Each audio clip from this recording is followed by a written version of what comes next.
Halo pemirsa YouTube, masih bersama kami di saluran kesayangan Anda, yaitu tutorial gorden. Ya, ini adalah ukurannya 140 cm persegi.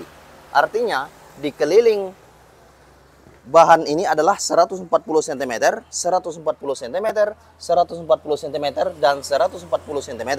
Kemudian, lipat menjadi segitiga. Perhatikan tangan saya untuk Anda. Iya, tentunya seperti ini. Lihatlah. Setelah lipat menyerupai segitiga seperti ini, pastikan saja ini adalah bagian atas tirai. Oke, lihatlah. Ini adalah bagian atas tirai. Kemudian ini adalah bagian samping kiri ataupun samping kanan bagian tirai. Kemudian ini adalah bagian bawah tirai. Kemudian lihatlah. Lipat saja. Bagian ini adalah 17 cm. Oke, Anda bisa melihatnya. Ini adalah 17 cm. Perhatikan tangan saya untuk Anda. Oke, lihatlah.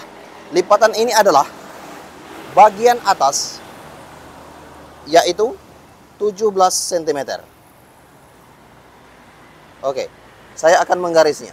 Kemudian, setelah bagian 17 cm ini, Anda bisa mengikuti saya, kemudian potong saja bagian 17 cm.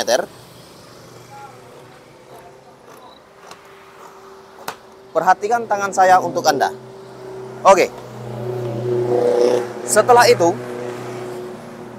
pastikan saja dari atas hingga ke bagian bawah